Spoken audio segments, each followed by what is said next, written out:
Radha Radha Radha Radha Radha Radha Shri Radha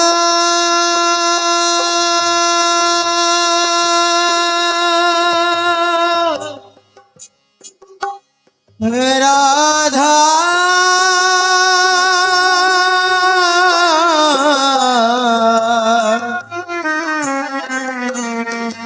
Radha